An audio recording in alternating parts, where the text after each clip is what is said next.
UP triple SC यानी कि उत्तर प्रदेश अधीनस्थ सेवा चयन आयोग के द्वारा कंडक्ट कराए जा रहे एग्जामिनेशन में कंप्यूटर एक महत्वपूर्ण सब्जेक्ट है। 15 प्रश्नों का पूछे जाने वाला यह सब्जेक्ट यूपी जीके के बाद सबसे अधिक सिलेबस को कवर करता है। तो आज से मैं यूपी ट्रिपल एससी कंप्यूटर का कंप्लीट कोर्स जो कि लोअर पीसीएस एग्जामिनेशन को ध्यान में रखते हुए परीक्षा पाथवे के यूट्यूब चैनल पर स्टार्ट करने जा रहा हूँ।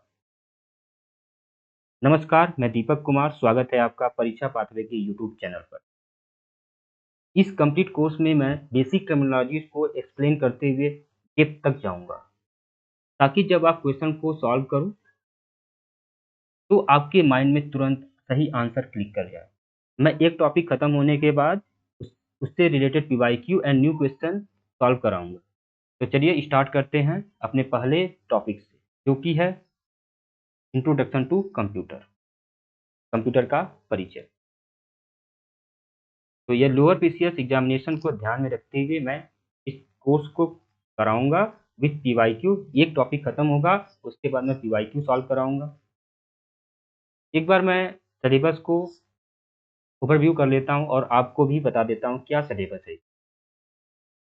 तो सिलेबस की बात करें तो history, introduction and application of computer, information technology, internet and world wide web WWW, general knowledge related to hardware and software, input output, internet protocol and IP address, IT gadget and their application, creation of email ID and use, operation of email, operation of printer, tablet and mobile, important element of word processing, MS Word, Excel processing, MS Excel, operating system, social networking and e-governance, digital financial tool and application, future skills and cyber security, technological development, innovation in the field of computer, information technology, artificial intelligence, big data processing, deep learning, machine learning, IoT, and India's achievement in the field of computer. हमारा पहला topic introduction to computer, computer का परिचय। तो computer का परिचय सबसे पहले हम कंप्यूटर का डिफिनेशन देकर ही करेंगे। ठीक है, तो डिफिनेशन क्या होता है कंप्यूटर का? कंप्यूटर क्या है? कंप्यूटर एक ऑटोमेटिक इलेक्ट्रॉनिक कैलकुलेशन करने वाला डिवाइस है। कंप्यूटर एक ऑटोमेटिक इलेक्ट्रॉनिक कैलकुलेशन करने वाला डिवाइस है। जब हम कंप्यूटर को डिस्क्राइब मैनर में इनपुट प्रोवाइड करते हैं तो high speed and remarkable accuracy के साथ ये प्रोसेस करता है और हमको डिजायर्ड आउटपुट प्रोवाइड करता है। ठीक है, यह किसी भी समस्या को हल करने और संसाधित जानकारी प्रोसेस इंफॉर्मेशन को उत्पन्न करने के लिए व्यवस्थित क्रम सिस्टमैटिक ऑर्डर में दिए गए निर्देशों के अनुसार सभी अंकगणितीय और तार्किक कार्य को भी कर सकता है। ठीक है, कंप्यूटर जो शब्द है वह लैटिन भाषा के कंप्यूटारे और अंग्रेजी के द टू कंप्यूट से आया है, जिसका अर्थ होता है गणना करना, कैलकुलेशन करना। कंप्यूटर के जनक चार्ल्स बेबेज को कहा जाता है, जिन्होंने एनालिटिकल इंजन का आविष्कार किया था। कंप्यूटर इस पे काम करता है डेटा पर। तो कंप्यूटर को हम ऐसे ही परिभाषित कर सकते हैं कि कंप्यूटर एक ऐसा उपकरण है जो डेटा पर काम करता है। ठीक है, नेक्स्ट है कंप्यूटर के प्रमुख जनक, की पर्सनालिटीज को देख लेते हैं। कंप्यूटर में कौन कौन से की पर्सनालिटीज थे, कौन कौन से प्रमुख जनक थे। तो जैसा कि अभी मैंने बताया, चार्ल्स बेबेज को कंप्यूटर का जनक कहा जाता है। इन्होंने ही 19वीं शताब्दी में डिफरेंस इंजन और एनालिटिकल इंजन का आविष्कार किया था। इन्होंने दो इंजन का आविष्कार किया था, डिफरेंस इंजन और एनालिटिकल इंजन का, जो कि आधुनिक कंप्यूटर का आधार बना। ओके, एलन ट्यूरिंग, इनको आधुनिक कंप्यूटर विज्ञान का जनक कहा जाता है, father of modern computer science, या इनको फादर ऑफ मॉडर्न कंप्यूटर भी कहा जाता है, फादर ऑफ मॉडर्न कंप्यूटर या father of modern computer science. Okay, John von Neumann 1945 और 48 में पहला कंप्यूटर आर्किटेक्चर इन्होंने प्रस्तुत किया। ठीक, William Shockley, John Bardeen, Walter Brattain ने 1947 में ट्रांजिस्टर का आविष्कार किया। ट्रांजिस्टर के आविष्कार के बाद जो कंप्यूटर बहुत बड़े आकार के होते थे वो छोटे आकार के हो गए और इनका जो स्पीड था वो भी बढ़ गया। ठीक है, जैक किल्बी, रॉबर्ट नॉइस ने इंटीग्रेटेड सर्किट का आविष्कार किया। कब? 1958 और 1959 में। जिसके द्वारा माइक्रो प्रोसेसर का जन्म। इसको हम और डिटेल वे में माइक्रो प्रोसेसर को पढ़ेंगे जब हम हार्डवेयर पढ़ेंगे। एक बार हम इतिहास और शुरुआती मॉडल को देख लेते हैं। तो पहला है इनियाक, electronic numerical integrator and computer. यह पहला पूर्ण रूप से विकसित electronic general purpose digital computer था। ठीक है, तो यह दुनिया का पहला प्रोग्राम करने योग्य इलेक्ट्रॉनिक जनरल पर्पज सामान्य उद्देश्य वाला डिजिटल कंप्यूटर था, जिसे 1945 में बनाया गया था। इसके निर्माता जॉन मोचौली और जे प्रेस्पर एकर्ट थे। कहाँ पे बनाया गया था? यूनिवर्सिटी ऑफ पेंसिल्वेनिया में, यूएसए में है ये। इसका मुख्य उद्देश्य क्या था? द्वितीय विश्व युद्ध के दौरान अमेरिकी सेना के लिए तोपखानों की फायरिंग टेबल की गणना कर। ठीक है, इसका आप मेन इनियाक का फुल फॉर्म क्या है? Electronic numerical integrator and computer. अपने माइंड में इसको बैठा लीजिए, क्वेश्चन यही से पूछेगा। दूसरा है EDSAC, electronic delay storage automatic calculator. ठीक है, एडसैक का फुल फॉर्म आप माइंड में अपने रख लीजिएगा। ये क्या था? डिजिटल संग्रहित प्रोग्राम। यह डिजिटली स्टोर्ड प्रोग्राम तकनीक पर आधारित ब्रिटिश कंप्यूटर था। ठीक है, यह दुनिया का पहला ऐसा पूर्ण रूप से कंप्यूटर था जो स्टोर्ड प्रोग्राम, स्मृति में प्रोग्राम सुरक्षित रखने वाली, मतलब मेमोरी में प्रोग्राम को सुरक्षित रखता था, तकनीक पर नियमित रूप से काम करता था। इसके निर्माता ने मारिस विल्क्स और उनकी टीम ने बनाया था। कहाँ पर? यूनिवर्सिटी ऑफ कैम्ब्रिज में, जो कि इंग्लैंड में है, और उसके मैथमेटिकल लेबोरेटरी में। ठीक है, इस कंप्यूटर ने 6 मई 1949 को अपना पहला प्रोग्राम वर्ग संख्याओं की तालिका टेबल ऑफ स्क्वायर नंबर्स को सफलतापूर्वक चलाया था। इसमें डेटा स्टोर करने के लिए मरकरी डिले लाइन्स, यह इंपॉर्टेंट है। क्या है? ये बहुत ही इंपॉर्टेंट है।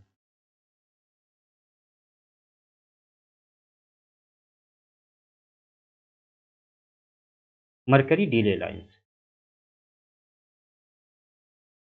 का उपयोग मेमोरी के रूप में किया गया था। इसका शुरुआती मेमोरी सिर्फ 512 वर्ड, मतलब 512 शब्दों की थी, जिसके बाद में बढ़ाकर जिसे बाद में बढ़ाकर 1024 वर्ड किया गया था। ठीक है, तो इसमें ध्यान रखने वाली क्या बात है? एडसैक, इसका full form electronic delay storage automatic calculator. यह पहला ऐसा कंप्यूटर था जिसमें प्रोग्राम को स्टोर किया जाता था। ठीक है, इसमें मेमोरी लगा रहता था, मेमोरी कार्य प्रोग्राम स्टोर होते थे। मेमोरी कितने वर्ड्स की थी? 512 वर्ड्स की थी, जो कि बाद में बढ़ाकर 1024 वर्ड्स किया गया था। ओके, किसने बनाया था? मॉरिस विल्क्स ने बनाया था। कहाँ पर? मैथमेटिकल लेबोरेटरी में। कहाँ के मैथमेटिकल लेबोरेटरी में? यूनिवर्सिटी ऑफ कैम्ब्रिज के, जो कि इंग्लैंड में है। ओके, इसमें डेटा स्टोर करने के लिए जिस मेमोरी का यूज होता था, उसमें क्या यूज होता था? Mercury delay line. Okay, next है एडवैक। इसका फुल फॉर्म है electronic discrete variable automatic computer. ठीक है, इलेक्ट्रॉनिक डिस्क्रीट वेरिएबल कंप्यूटर इनियाक की कमियों को दूर करने के लिए बनाया गया था। उसका उत्तराधिकारी कहलाता है। तो जो ये एडवैक था, ये इनियाक में जो कमियां थी उसको दूर करने के लिए बनाया गया था, इसलिए इसको उसका सक्सेसर भी कहा जाता है। इसको किसने बनाया था? जॉन वान न्यूमैन। ठीक है, जॉन मोचौली और जे प्रेस्पर एकर्ट ने मिलकर डिजाइन किया था। ओके, और इसका विचार कब आया था? 1944 में इसका विचार आया था, 1949 में बनकर तैयार हुआ और 1951 में अमेरिकी सेना को सौंपा गया था। ठीक, जानवान आर्किटेक्चर, यह पहला कंप्यूटर था जिसने आधुनिक कंप्यूटर। अच्छा, जानवान आर्किटेक्चर क्या था? यह पहला कंप्यूटर है जिसने आधुनिक कंप्यूटरों के आधार जॉन न्यूमैन आर्किटेक्चर को पूरी दुनिया के सामने रखा, जिसमें प्रोसेसिंग यूनिट और मेमोरी एक साथ होती थी। ठीक है, जो प्रोसेसिंग यूनिट था और मेमोरी था, उसमें एक साथ काम करते थे और एक साथ लगे होते थे। फीडबैक में पहली बार बाइनरी सिस्टम का इस्तेमाल किया गया, क्योंकि आज के कंप्यूटर भी करते हैं। मेमोरी, इसमें भी मरकरी डिले लाइन्स का ही यूज होता था एज अ मेमोरी, और यह प्रोग्राम स्टोर कर सकता। Okay, UNIVAC full form universal automatic computer, जो कि अभी लेखपाल का एग्जाम हुआ था, उसमें इसका फुल फॉर्म पूछा गया था। ठीक है, तो यूनिवर्सल ऑटोमेटिक कंप्यूटर 1951 में बनाया गया था। कौन बनाया था? जॉन मोचौली और जे प्रेस्पर एकर्ट ने बनाया, जिसने इनियाक को बनाया था। और इन्होंने ही इनियाक को बनाया था। और एडवैक को किसने बनाया था? इसमें इनियाक की टीम के साथ साथ जॉन वॉन न्यूमैन भी उसमें इंक्लूड हो गए थे। ठीक है, यह पहला कमर्शियल कंप्यूटर था, ठीक, जिसे आम जनता के लिए व्यावसायिक रूप में बेचा गया था। इससे पहले कंप्यूटर सिर्फ सेना या यूनिवर्सिटी के रिसर्च के लिए बनते थे। तो यह यूनिवैक ऐसा कंप्यूटर था जो सबसे पहले कॉमर्स इसका इसका कमर्शियलाइजेशन स्टार्ट हुआ था। इससे पहले सिर्फ स्पेसिफिक पर्पज के लिए यूज होता था, लाइक एज यूनिवर्सिटी में रिसर्च के लिए और सेना में। ठीक, इसका पहला ग्राहक कौन था? इसका सबसे पहला मॉडल इसका यूनिवैक फर्स्ट था। अमेरिकी जनगणना ब्यूरो यूएस सेंसस ब्यूरो ने इसको खरीदा था। ठीक है, इसका पहला ग्राहक कौन था? University census bureau. संख्या और शब्दों का मेल, यह पहला कंप्यूटर था जो 0 से 9 और अक्षरों दोनों को एक साथ बहुत आसानी से प्रोसेस कर सकता था। ठीक है, इसलिए इसको डेसिमल नंबर्स को भी यूनिवैक डेसिमल नंबर्स को भी समझ सकता था। डेसिमल मतलब 0 to 9। मैग्नेटिक टेप का इस्तेमाल हुआ था डेटा को इनपुट करने के लिए। इसमें कागज के पंच कार्ड की जगह आधुनिक मैग्नेटिक टेप का इस्तेमाल किया गया था, जो कि बहुत तेज था। तो जो इससे पहले के कंप्यूटर थे उसमें कागज के पंच कार्ड लगे होते थे, लेकिन इसमें मैग्नेटिक टेप का यूज हुआ था। अच्छा, यह फेमस क्यों हुआ? फेमस इसलिए हुआ क्योंकि जब 1952 में अमेरिका में राष्ट्रपति चुनाव था, तो यूनिवैक ने 1% डेटा के आधार पर अपना पोल रिजल्ट दे दिया था और एकदम एक्यूरेट पोल रिजल्ट दिया था, जिस कारण यह रातों रात मशहूर हो गया। ठीक। अच्छा, सुपर कंप्यूटिंग का इतिहास देख लेते हैं। क्या है? भारत में पहला सुपर कंप्यूटर क्या था? परम 8000। इसके द्वारा डेवलप किया गया था, सीडैक के द्वारा 1991 में डेवलप किया गया था। परम 8000 सीडैक के द्वारा 1991 में डेवलप किया गया था। विजय भटकर भारत के सुपर कंप्यूटिंग के जनक कहे जाते हैं, ये इंपॉर्टेंट है। विजय भटकर भारत के सुपर कंप्यूटिंग के जनक, और विश्व के सुपर कंप्यूटर के जनक कौन है? तैमूर क्रे तैमूर। अच्छा, कुछ फुल फॉर्म्स देख लेते हैं जो कि अभी हमने देखा यहाँ पे। इनियाक का तो हमने देखा, electronic numerical integrator and computer. यह विश्व का प्रथम पूर्ण इलेक्ट्रॉनिक कंप्यूटर था। परम पैरेलल मशीन, यह भारत का प्रसिद्ध सुपर कंप्यूटर श्रृंखला था, सीडेक के द्वारा बनाया गया था। ठीक है।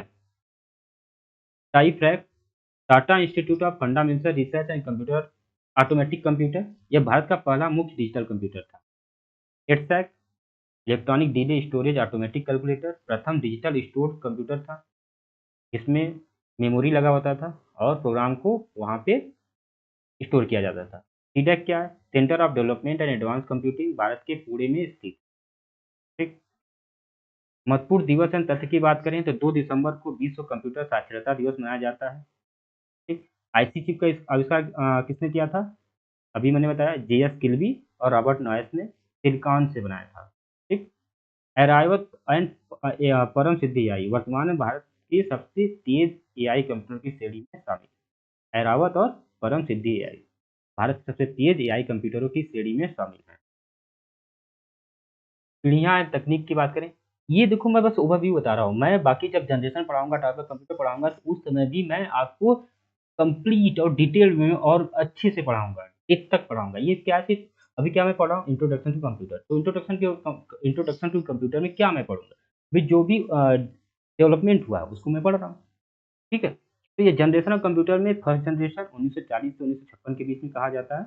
इसमें वैक्यूम ट्यूब का यूज हुआ था और मशीन लेवल लैंग्वेज उसमें यूज होता था। ठीक है। इसके उदाहरण इनियागन, यूनिवैक। सेकेंड जनरेशन 1956 से 1963 तक कहा जाता है। इसमें ट्रांजिस्टर यूज हुआ था, इसमें असेंबली लेवल लैंग्वेज यूज किया जाता है। ठीक। और थर्ड जनरेशन 1964 से 1971 में, इसमें आईसी चिप यूज हुआ था और यह हाई लेवल लैंग्वेज इसमें यूज किया जाता था। फोर्थ जनरेशन 1971 के बाद अब तक। ठीक है। इसमें micro processor, VLSI, very large scale integration. VLSI का प्रोग्राम क्या होगा?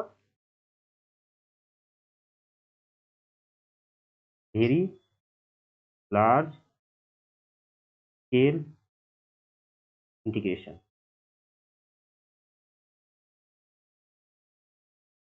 ओके। और यूएलएसआई का अल्ट्रा लार्ज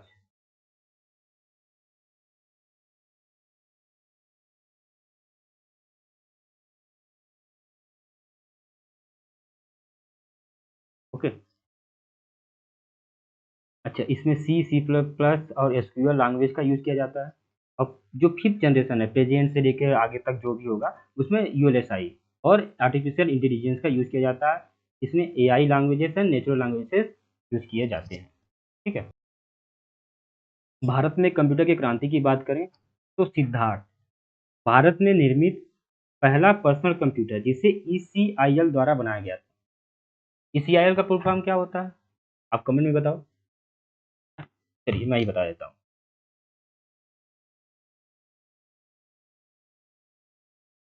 इलेक्ट्रॉनिक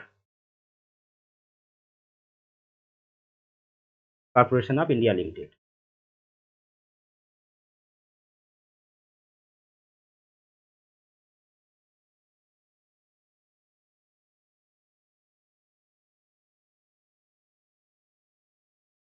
ठीक है?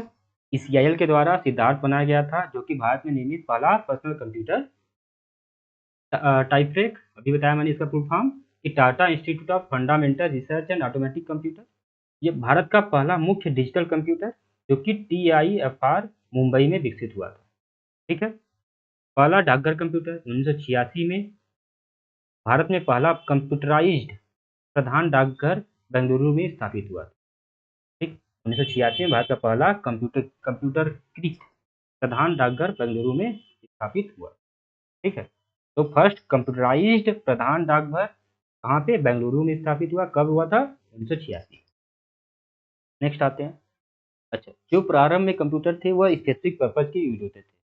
अभी मैंने बताया कि अमेरिका में सेना के लिए यूज होता था। ठीक, और मतलब स्पेसिफिक पर्पज के लिए यूज होता था। लेकिन अब डॉक्यूमेंट प्रिपरेशन में यूज होता है, इंटरनेट ब्राउजिंग में, वीडियो एडिटिंग में, प्रोग्रामिंग में, बैंकिंग में, ऑनलाइन एजुकेशन में, साइंटिफिक रिसर्च में, वेदर फोरकास्टिंग में, स्पेस मिशन कंट्रोल में, आर्टिफिशियल इंटेलिजेंस में, मशीन लर्निंग में एंड साइबर सिक्योरिटी में हर जगह कंप्यूटर यूज होता था। पहले कंप्यूटर सिर्फ कैलकुलेशन करने के लिए ही यूज किए जाते थे, लेकिन मॉडर्न कंप्यूटर एक ब्रॉड वे में यूज किया जाता है। कंप्यूटर का मुख्य उद्देश्य क्या है? कंप्यूटर का मुख्य उद्देश्य क्या है? कंप्यूटर का मुख्य उद्देश्य होता है रॉ डेटा फैक्ट्स को उसको इंफॉर्मेशन में कन्वर्ट करना। अगर हम हमारे पास इंफॉर्मेशन रहेगा तो हम कोई भी कार्य करने जा रहे हैं तो हम उस इंफॉर्मेशन के आधार पर डिसीजन ले सकें। लाइक एज अगर हमको नेक्स्ट ईयर का क्या अनुमानित वेदर रहेगा तो हम इस साल के सभी 365 दिन के डेटा को, वेदर के डेटा को कलेक्ट करेंगे, उसको प्रिस्क्राइब्ड मैनर में कंप्यूटर को प्रोवाइड करेंगे, तो कंप्यूटर एक इंफॉर्मेशन प्रोवाइड करेगा जिसके आधार पर हम नेक्स्ट ईयर के वेदर फोरकास्टिंग को अनुमान लगा सकते हैं। तो इसका देखो, कंप्यूटर का मुख्य उद्देश्य डेटा को उपयोगी सूचना, इंफॉर्मेशन में परिवर्तित करना है। यदि डेटा का सही ढंग से प्रसंस्करण किया जाए, प्रोसेस किया जाए डेटा को, तो उससे निर्णय लेने में सहायता मिलती है। उदाहरण देखो, विद्यालय के सभी विद्यार्थियों की परीक्षा के अंक केवल डेटा होते हैं, लेकिन जब उन्हीं अंकों में से प्रथम स्थान प्राप्त छात्र की सूची तैयार की जाती है तो वह सूचना इंफॉर्मेशन है। डेटा क्या है? Raw facts and figure. But अगर रॉ फैक्ट्स एंड फिगर को प्रिस्क्राइब्ड वे में रखा जाए या कन्वर्ट किया जाए तो वह उससे एक इंफॉर्मेशन मिलता है। उस इंफॉर्मेशन की बेसिस पे हम एक अपने लिए डिसीजन ले सकते हैं। ठीक, अच्छा, डेटा संख्याओं, अक्षरों, प्रतीकों के रूप में हो सकता है। यह कंप्यूटर एप्लीकेशन के प्रकार के आधार पर विभिन्न रूपों और आकारों में आता है। कंप्यूटर द्वारा डेटा प्रोसेस करने की प्रक्रिया इतनी बुनियादी होती है कि कई प्रतियोगी परीक्षाओं में इसे डेटा प्रोसेसर भी कहा जाता है। कंप्यूटर को डेटा प्रोसेसर भी कहा जाता है। तो आम बात, कंप्यूटर सबसे पहले डेटा प्राप्त करता है, उससे डेटा को प्राप्त करता है, फिर प्रोसेस करता है, फिर उससे इंफॉर्मेशन प्रोवाइड करता है। ठीक है, डेटा को डेटा लेगा, प्रोसेस करेगा और इंफॉर्मेशन प्रोवाइड करेगा। ठीक, कंप्यूटर में अच्छा, कंप्यूटर द्वारा किए जाने वाले मुख्य कार्य क्या क्या है? इनपुट लेगा, प्रोसेस करेगा, आउटपुट प्रोवाइड करेगा। ठीक है, कई कई केसेस में आईपीओएस सिस्टम आपने पढ़ा होगा, अगर बेसिक थोड़ा बहुत पढ़ा होगा तो आपने आईपीओएस सिस्टम पढ़ा होगा। Input, process, output, storage. ठीक है, ये कंप्यूटर का मेन कार्य है। ठीक है, ये किए जाने वाला मुख्य कार्य है। इनपुट करेगा, प्रोसेस करेगा, आउटपुट देगा और स्टोरेज करे मतलब स्टोर करेगा ताकि आप उसको फिर से यूज कर पाए। ठीक है, तो आईपीओएस का फुल फॉर्म कई कई बार पूछता है, तो क्या होगा? आईपीओएस का इनपुट प्रोसेस आउटपुट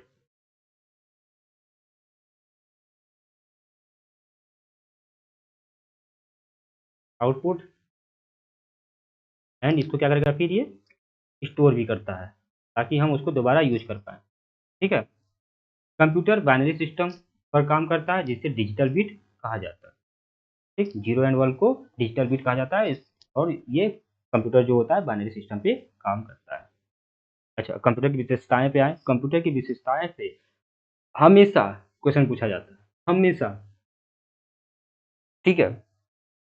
तो कंप्यूटर का पहली विशेषता है ऑटोमेटिक, स्वचालित। कंप्यूटर एक स्वचालित मशीन है क्योंकि यह मानवीय हस्तक्षेप के बिना अपने आप काम करता है। बस आपको इंफॉर्मेशन सॉरी इनपुट प्रोवाइड करना होता है, यह अपने आप प्रोसेस करेगा, अपने आप आउटपुट देगा, आपको आउटपुट को देना है, अपने आप इसको अगर आप चाहते हैं कि स्टोर भी कर दे तो वो अपने आप स्टोर भी कर देगा। ठीक। कंप्यूटर सिस्टम शुरू होने पर जो स्वचालित प्रक्रिया होती है उसे बूटिंग कर। ठीक, बूटिंग क्या होता है? जब कंप्यूटर को हम ऑन करते हैं, हाँ, कंप्यूटर ऑन करने के बाद जो भी ऑटोमेटिक वर्क होते हैं कंप्यूटर का उसे बूटिंग करते हैं। बूटिंग अच्छा 2 टाइप के होते हैं, वार्प बूटिंग, कोल्ड बूटिंग, जो कि हम बाद में पढ़ेंगे। कंप्यूटर खुद से कोई कार्य नहीं कर सकता, कंप्यूटर खुद से कोई कार्य नहीं कर सकता, इसको एक्सटर्नल पावर और कमांड की ज़रूरत होती है। ठीक, जब तक आप इसको एक्सटर्नल पावर प्रोवाइड नहीं करोगे या जब तक आप इसको डेटा नहीं दोगे, यह खुद से कार्य नहीं करेगा। लेकिन अगर आपने डेटा प्रोवाइड कर दिया, एक्सटर्नल पावर दे दिया, तो वो जो काम करना है उसको, उसमें किसी हस्तक्षेप की ज़रूरत नहीं होती है। वे उन निर्देशों पर काम करते हैं जो सिस्टम के अंदर प्रोग्राम के रूप में संग्रहित होते हैं, कोड होते हैं, जो ये बताते हैं कि किसी विशेष कार्य को कैसे किया जाना है। तो आपने देखा होगा कि कंप्यूटर के लिए स्पेसिफिक एप्लीकेशंस होते हैं कंप्यूटर में, ठीक है, सॉफ्टवेयर होते हैं। वो सॉफ्टवेयर क्या होता है?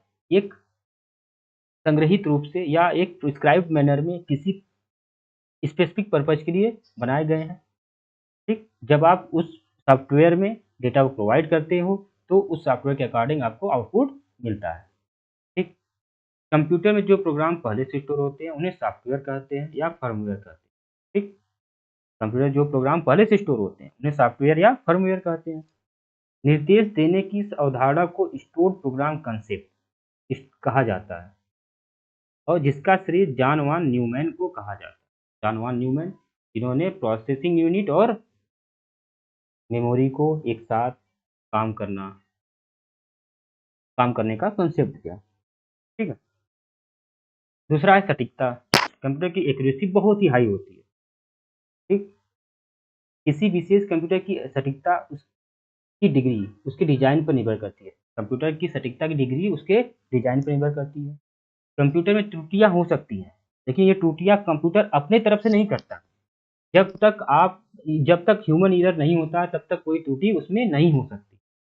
ठीक, तो कंप्यूटर कभी भी अपने तरफ से कोई भी एरर नहीं देगा जब तक कि कोई भी ह्यूमन एरर ना हो या गलत डेटा आप न अगर आप गलत डेटा प्रोवाइड कर रहे हैं कंप्यूटर को तो आपको गलत आउटपुट ही देगा, ना ना कि वो आपको सही उस गलत डेटा को सही करेगा, सही करने के बाद आपको सही आउटपुट देगा। नहीं, कंप्यूटर को आप गलत डेटा प्रोवाइड करोगे तो वो गलत डेटा ही आउटपुट में देगा। ठीक है। तो कंप्यूटर अपनी तरफ से कोई भी त्रुटि नहीं कर सकती है, कंप्यूटर अपनी तरफ से कोई भी एरर नहीं कर सकता। गीगो, यह भी देखो अभी डिफ़ॉल्ट में आया था क्वेश्चन कि गीगो का फुल फॉर्म क्या है। तो जो ये एक्यूरेसी होती है वह गीगो के सिद्धांत पर आधारित होती है। गीगो मतलब गार्बेज इन गार्बेज आउट। इसका मतलब हुआ आप गलत डेटा प्रोवाइड करोगे आपको गलत आउटपुट ही मिलेगा। ठीक है। गार्बेज इन गार्बेज आउट किससे संबंधित है? एरर से संबंधित है। एरर से संबंधित है मतलब एक्यूरेसी से संबंधित है। ठीक है। और यह एरर किसके कारण होता है? ह्यूमन एरर के कारण होता है। ठीक है, ना कि कंप्यूटर के अंदर जो एरर है उसके कारण। और कंप्यूटर की सटीकता किसके ऊपर डिपेंड करती है? उसके डिजाइन पर। ठीक है। आप गलत गार्बेज इन गार्बेज आउट का मतलब ये हुआ कि आप गलत डेटा इनपुट में दोगे आपको गलत डेटा ही आउटपुट में मिलेगा, कचरा दोगे कचरा मिलेगा। तीसरा है स्पीड। तो स्पीड की बात करें तो कंप्यूटर एक बहुत ही तेज डिवाइस है यह कुछ ही सेकंड में इतना काम कर सकता है जिसके लिए एक इंसान को पूरा 1 साल लग सकता है। कंप्यूटर की गति की बात करते समय हम सेकंड या मिली सेकंड में बात नहीं करते, बल्कि माइक्रो सेकंड, नैनो सेकंड और पिको सेकंड में ही बात करते हैं। ठीक है? कंप्यूटर एक शक्तिशाली डिवाइस है जो कि प्रति सेकंड बिलियन इंस्ट्रक्शन या बिलियन साधारण अंकगणितीय संक्रियाएं करने में सक्षम। ठीक है? सीपीयू की स्पीड या क्लॉक स्पीड की बात करें तो कंप्यूटर के प्रोसेसर की गति को मेगाहर्ट्ज या गीगाहर्ट्ज में ही मापा जाता है। ठीक, तो गति की बात करें तो कंप्यूटर के सीपीयू की स्पीड मेगाहर्ट्ज या गीगाहर्ट्ज में मेजर किया जाता है। अच्छा, गति से रिलेटेड जो टर्म है मिप्स एंड फ्लॉप्स, तो मिप्स का फुल फॉर्म होता है मिलियंस इंस्ट्रक्शन पर सेकेंड। मिलियंस इंस्ट्रक्शन पर सेकेंड उस कंप्यूटर को सामान्य कंप्यूटर के कार्य करने की क्षमता को नापता है। सामान्य कंप्यूटर के कार्य करने की क्षमता को मिप्स में मापा जाता है, मिलियंस इंस्ट्रक्शन पर सेकेंड में। और फ्लॉप्स सुपर कंप्यूटर की गति को, सुपर कंप्यूटर के कार्य करने की क्षमता को फ्लॉप्स में नापा जाता है, जिसका फुल फॉर्म है फ्लोटिंग पॉइंट ऑपरेशन पर सेकेंड। ठीक है, तो मिप्स सामान्य कंप्यूटर से रिलेटेड है, फ्लॉप्स सुपर कंप्यूटर से रिलेटेड है। मिप्स का फुल फॉर्म मिलियंस इंस्ट्रक्शन पर सेकेंड और फ्लॉप्स का full form floating point operation पर सेकेंड। ओके, लगन कर्मठता डिलीजेंस, तो इंसानों के विपरीत कंप्यूटर एक रफ्ता, मोनोटोनी, थकान, टायर्डनेस, एकाग्रता की कमी से मुक्त होता है। तो कंप्यूटर कभी थकता नहीं है, कभी कंसंट्रेशन से लैग नहीं होता है और हमेशा कार्य करता रहता है। यह बिना किसी त्रुटि और बिना किसी शिकायत के लगातार घंटों काम कर सकता है। तो क्वेश्चन पूछेगा कि बिना किसी त्रुटि और बिना किसी शिकायत के लगातार घंटों काम करने की प्रक्रिया को कंप्यूटर का किस प्रॉपर्टीज में आता है? तो हमेशा याद रखिएगा डिलीजेंस मतलब लगन या कर्मठता में आता है। यदि आपको 10 मिलियन गणनाएं करनी है तो यह पहली गणना के समान ही सटीकता और गति के साथ उन्हें पूरा करेगा। मतलब एक से लेके लास्ट वाला जो भी कैलकुलेशन रहेगा उसको जैसे पहले जिस स्पीड से पहला गणना करेगा उसी स्पीड से लास्ट वाला भी। नेक्स्ट है याद रखने की शक्ति, पावर ऑफ मेमोरी या पावर ऑफ स्टोरेज। तो कंप्यूटर अपनी स्टोरेज डिवाइस की हाई स्टोरेज कैपेसिटी मतलब उच्च स्टोरेज क्षमता के कारण किसी भी मात्रा में डेटा को स्टोर या याद रख सकता है। अगर कंप्यूटर का स्टोरेज बहुत अधिक है तो बहुत अधिक अमाउंट में डेटा को ये स्टोर कर सकता है। ठीक, अगर कम है तो कम अमाउंट में डेटा को स्टोर करेगा। ओके, जानकारी का प्रत्येक टुकड़ा उपयोगकर्ता की इच्छा के अनुसार लंबे समय तक रखा जा सकता है। आवश्यकता पड़ने पर पुनः प्राप्त, रिकॉल एंड रिट्रीव भी किया जा सकता है। मतलब अगर हमको लंबे समय तक डेटा को स्टोर करना है तो उसके मेमोरी में हम डेटा को स्टोर कर सकते हैं, या हमको डिलीट करना है तो हम डिलीट भी कर सकते हैं। इवन हमको डेटा को पुनः मतलब देखना है तो डेटा को रिकॉल या रिट्रीव भी कर सकते हैं। कई वर्षों बाद भी यह जानकारी को याद रख सकता है। नेक्स्ट है कंप्यूटर के पास कोई भी आईक्यू नहीं होती है और कंप्यूटर के पास कोई भी फीलिंग्स नहीं होती है। कंप्यूटर में भावनाओं की कमी होती है, कंप्यूटर में कोई बुद्धि नहीं होती है, नो आईक्यू। तो कंप्यूटर कोई जादुई उपकरण तो है नहीं, यह अपना कोई बुद्धिमत्ता और इंटेलिजेंस नहीं रखता है। इसका आईक्यू शून्य होता है। यह क्वेश्चन पूछा गया है TPSSC के प्रीवियस ईयर एग्जामिनेशन में। ओके, इसलिए बताना पड़ता है कि क्या करना है और किस क्रम में करना है। ठीक, तो जब तक आप कंप्यूटर को बताएंगे नहीं कि आपको कंप्यूटर भाई ये करो, तब तक वो काम नहीं करेगा। और किस क्रम में करना है जब तक आप वो भी नहीं बताएंगे तब तक वो भी नहीं करेगा। ये खुद का निर्णय भी नहीं ले सकता है। अगर खुद का निर्णय लेने लगा तो आपकी जरूरत भी नहीं पड़ेगी, कंप्यूटर आपको रिप्लेस भी कर सकता है। कंप्यूटर के पास एआई कंप्यूटर के पास कृत्रिम बुद्धिमत्ता आर्टिफिशियल इंटेलिजेंस के बिना खुद सोचने की क्षमता नहीं होती। अगर कंप्यूटर में आर्टिफिशियल इंटेलिजेंस वर्क कर रहा है तो थोड़ा बहुत सोच लेगा, अगर इसके और एआई के बिना लेकिन ये कुछ भी नहीं सोच सकता। भावनाओं की कमी, नो फीलिंग्स, कंप्यूटर के पास कोई भी भावनाएं नहीं होती हैं क्योंकि वो मशीन है। कंप्यूटर ठीक उसी तरह काम करता है जिस तरह हमने उसे निर्देश दिया। ओके, बात करें स्टोरेज क्षमता, भंडारण क्षमता या स्टोरेज कैपेसिटी की, तो कंप्यूटर में बहुत अधिक अमाउंट ऑफ डेटा या इंस्ट्रक्शन को स्टोर कर सकते हैं। इसमें दो टाइप के मेमोरी होते हैं मुख्यतः। पहला होता है आंतरिक या प्राथमिक मेमोरी, जिसे इंटरनल या प्राइमरी मेमोरी भी कहते हैं। रैम, रोम, कैश इसके एग्जाम्पल्स हैं। दूसरा होता है वाह द्वितीयक मेमोरी, एक्सटर्नल सेकेंडरी मेमोरी भी इसे कहते हैं, जिसके एग्जाम्पल्स है hard disk drive, solid state drive, pen drive, CD ROM and magnetic tape. बात करें मेमोरी हायरार्की की, तो सबसे छोटी इकाई कंप्यूटर मेमोरी का बीट होता है। क्या होता है? बीट। बीट से बड़ा निबल होता है, उससे बड़ा बाइट होता है, उससे बड़ा केबी होता है, फिर एमबी, फिर जीबी, फिर टीबी। तो यहाँ पे हम देख सकते हैं कि सबसे छोटी इकाई बीट होती है, जिसको 0 या 1 में मेजर करते हैं। बाकी उसके बाद एक निबल में 4 बीट होते हैं, एक बाइट में 8 बीट होते हैं, और एक केबी में 1024 बाइट्स होते हैं, एक एमबी में 1024 केबी होते हैं, एक जीबी में 1024 एमबी होते हैं, एक टीबी में 1024 जीबी होते हैं। ओके, तो यहाँ पे कुछ के स्टोरेज बिट्स के स्टोरेज क्षमता के अकॉर्डिंग यहाँ पे किया गया है कि एक बाइट में 8 बिट्स होते हैं, एक किलो बाइट में 1024 बाइट होते हैं, एक एमबी में 1024 केबी होता है, एक जीबी में 1024 एमबी होता है, एक टेराबाइट में 1024 जीबी होता है। केबी को किलोबाइट, एमबी को मेगाबाइट, जीबी को गीगाबाइट एंड एक टीबी को टेराबाइट। अच्छा, 4 बिट्स को एक निबल, अभी बताया मैंने। कंप्यूटर सबसे छोटी इकाई बीट, जिसको जो 0 या 1 होती है। नेक्स्ट है बहुउद्देशिता, विविधता, वर्सेटिलिटी, गोपनीयता, सेक्रेसी। तो वर्सेटिलिटी की बात करें, बहुउद्देशिता, विविधता की, कंप्यूटर एक ही समय में विभिन्न प्रकार के कार्य, जैसे गणितीय गणनाएं करना, म्यूजिक बनाना, डॉक्यूमेंट टाइप करना एक साथ कर सकता है। तो बहुत सारे कार्य को, डिफरेंट डिफरेंट कार्य को एक साथ कर सकता है। मतलब तो अगर एक साथ करेगा तो मल्टीटास्किंग बोलेंगे। मल्टीटास्किंग और मल्टीप्रोसेसिंग। तो मल्टीटास्किंग का मतलब क्या हुआ? एक से अधिक कार्य एक साथ करना, एक से अधिक कार्य एक साथ करना। और मल्टीप्रोसेसिंग का क्या कार्य हुआ? एक से अधिक प्रोसेसर का उपयोग करके कार्य करना।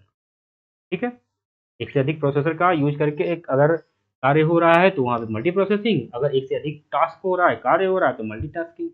गोपनीयता, सेक्रेसी की बात करें तो यूजर डेटा और सूचनाओं को पासवर्ड, पिन, बायोमेट्रिक्स के माध्यम से सुरक्षित रखा जाता है।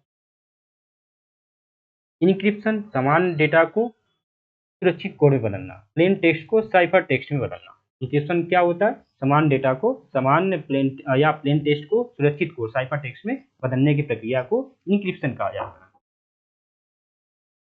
अब सब इंपॉर्टेंट टर्म देख लेते हैं। गीगो, गार्बेज इन, गार्बेज आउट। जब कंप्यूटर ये किससे संबंधित है? त्रुटि से संबंधित है, एक्यूरेसी से संबंधित है। अगर आप कंप्यूटर को गलत इनपुट देंगे तो गलत आउटपुट ही प्रोवाइड करेगा, कचरा देंगे कचरा आपको मिलेगा। मिप्स, मिलियंस इंस्ट्रक्शन पर सेकेंड, यह कंप्यूटर के गति से रिलेटेड है। ठीक। फ्लॉप्स, फ्लोटिंग पॉइंट ऑपरेशन पर सेकेंड, यह भी कंप्यूटर के गति से रिलेटेड है। PNP, plug and play, hardware स्वतः इंस्टॉल होकर कार्य करते हैं।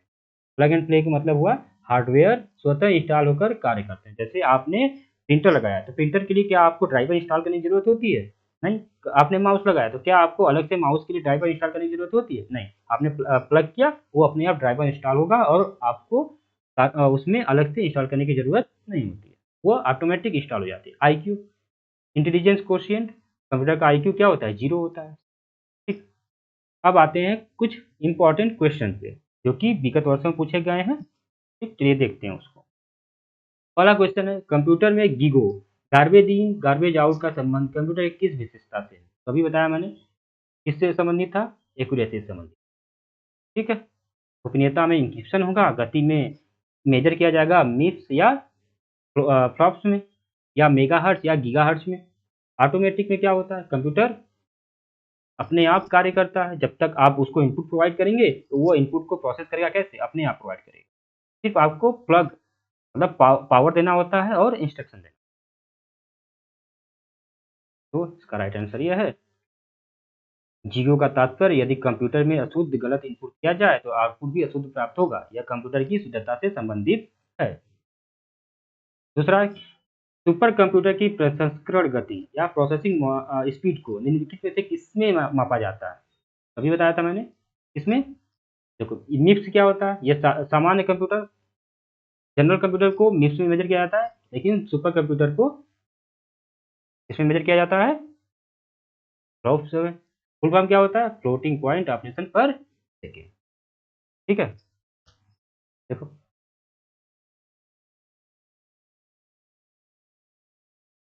समान कंप्यूटर को निफ्स में, सुपर कंप्यूटर को फ्लोटिंग पॉइंट ऑपरेशन पर सेकेंड में। तीसरा क्वेश्चन पे आते हैं, कंप्यूटर की आईक्यू कितना होता है, 100, 50, 0, 80। तो कोई अगर जैसे अभी एग्जाम देने जाएगा तो वो किसमें कंफ्यूज जाएगा, 80 और 0 में। लेकिन कंप्यूटर के पास कोई भी आईक्यू नहीं होता, जब तक आप उसको इंस्ट्रक्शन नहीं देंगे तब तक वो काम नहीं करेगा। तो कंप्यूटर की आईक्यू क्या होती है, 0 होती है। ठीक है, कंप्यूटर में सोचने या निर्णय लेने की क्षमता नहीं होती है, लैक ऑफ इंटेलिजेंस, इसलिए इसका आईक्यू 0 होता है। नेक्स्ट बात करें, 1 नैनो सेकेंड का समय कितना मापा जाता है, नैनो सेकेंड में। ये देखो, ये 10 की पावर -6, 10 की पावर -12, 10 की पावर -9, 10 की पावर -3। ठीक, तो 10 की पावर -6 को माइक्रो सेकेंड बोला जाता है। ठीक है, तो नैनो सेकेंड मतलब ये 9, मतलब इसका आंसर क्या होगा, 10 की पावर -9।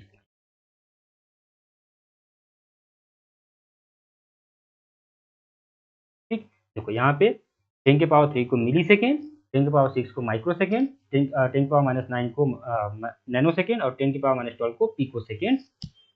ठीक है, इसको 10 के पावर -12 को पिको सेकेंड, 10 के पावर -6 को माइक्रो सेकेंड, 10 के पावर -9 को नैनो सेकेंड, 10 के पावर -3 को मिली सेकेंड। निम्नलिखित में से कौन सी कंप्यूटर की एक मुख्य विशेषता या गुण नहीं है, सक्षमता, बहुउद्देशीयता, अनुभूति, इमोशन, भंडारण क्षमता। ठीक है, तो कौन सा मुख्य गुण नहीं है, देखो डिलीजेंस, सक्षमता तो है, मतलब बिना रुके यह कार्य करता रहेगा। ये मल्टीटास्किंग है, मल्टी प्रोसेसिंग है कंप्यूटर। क्या है, भंडार क्षमता, इसमें स्टोरेज कैपेसिटी, अगर हम उसमें मेमोरी ऐड कर दे तो स्टोरेज कैपेसिटी हो जाएगा। लेकिन इसमें इमोशन नहीं होता, कंप्यूटर में इमोशन नहीं होता। ठीक है, कंप्यूटर में इमोशन नहीं होता, इसका आंसर हो जाएगा अनुभूति और भावना। तो कंप्यूटर एक निर्जीव मशीन है जिसे इंसानों की तरह भावनाएं नहीं होती हैं या अनुभूति नहीं होती है, इसकी एक लिमिटेशन है।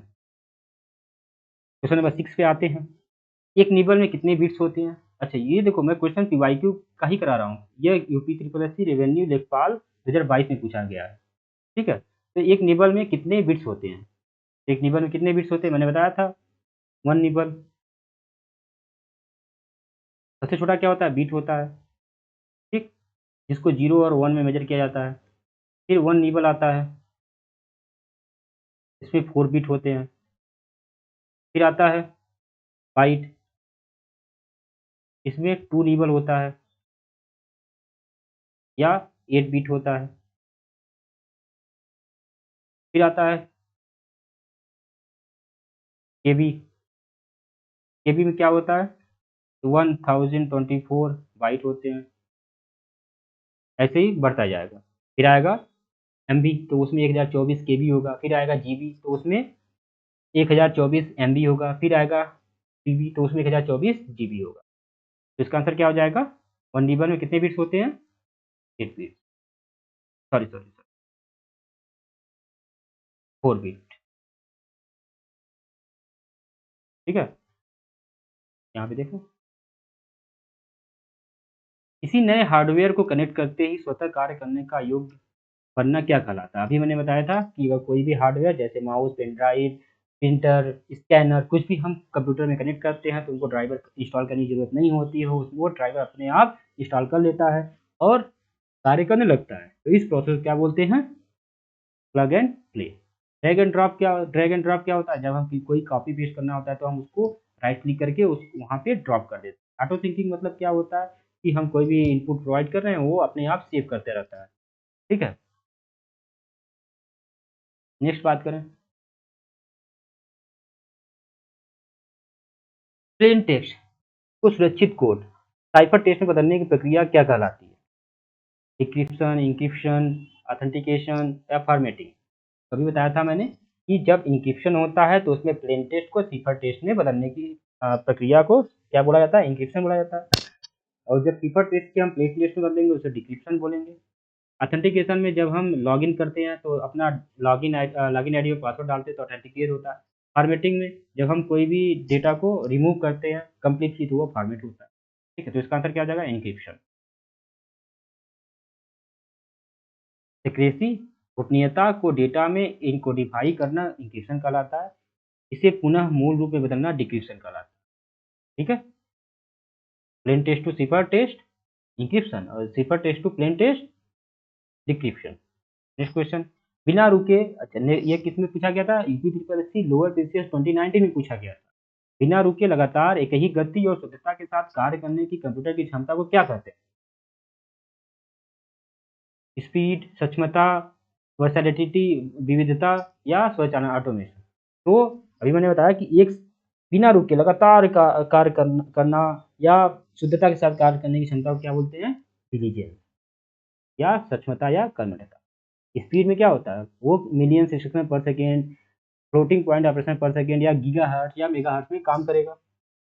वर्सेटाइल मतलब क्या होता है? यह मल्टीपर्पज या मल्टी प्रोसेसर, ठीक, मल्टीटास्क कर सकता है, मल्टी प्रोसेस कर सकता है। स्वचालन में क्या होगा? स्वचालन में डेटा क्या करेगा? डेटा को अपने आप नहीं, जब तक हम इंस्ट्रक्शन नहीं देंगे तब तक वो कार्य नहीं करेगा। तो इसका सक्षमता इंटेलिजेंस होगी। तो कंप्यूटर में मानव की तरह थकावट, फैटीज तथा या ऊब, बोर्डम नहीं होता। इस विशेषता को इंटेलिजेंस कहा जाता है। लास्ट क्वेश्चन सीपीयू पे आते हैं। सीपीयू में क्या आता है? लास्ट क्वेश्चन पे आते हैं जो कि यूपीएससी जूनियर असिस्टेंट 2019 में पूछा गया था। सीपीयू की प्रोसेसर की क्लॉक स्पीड को सामान्यतः किस इकाई में मापा जाता है? अभी मैंने बताया था कि क्लॉक स्पीड को किसमें मापा जाता है? गीगाहर्ट्ज या मेगाहर्ट्ज में।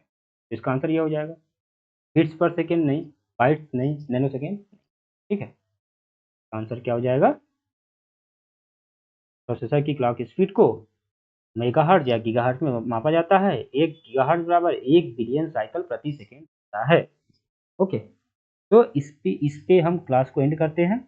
आपको इस क्लास का पीडीएफ हमारे टेलीग्राम चैनल परीक्षा पाथवे पर मिल जाएगा। मैं डेली 7 PM पर परीक्षा पाथवे के यूट्यूब चैनल पर क्लासेस लूँगा। ठीक है, साथ में पीवाईक्यू सॉल्व कराऊंगा एंड इसके अलावा परीक्षा पाथवे के टेलीग्राम चैनल पर ही आपको 20 क्वेश्चन का मॉक टेस्ट मिल जाएगा, जो भी टॉपिक मैंने अभी पढ़ाया। ठीक है, तो थैंक यू, आप इतना देर तक मेरे साथ बने रहे हो। आई होप कि आपको बहुत सारे डाउट्स क्लियर हो गए होंगे। ये क्या था? बस एक ओवरव्यू था, इंट्रोडक्शन टू कंप्यूटर था। अभी जितना हम आगे बढ़ते जाएंगे उतना डीप में पढ़ते जाएंगे। ठीक है, इसको पढ़ने के बाद जो मैं 20 क्वेश्चन दूंगा उसको सॉल्व कीजिएगा। जो भी डाउट रहेगा आप परीक्षा पाथवे के चैट बॉक्स में या चैट वाले ग्रुप में एड होकर उसमें क्वेश्चन को डालिएगा, मैं उसको एक्सप्लेन कर दूँगा। ठीक है, नमस्कार।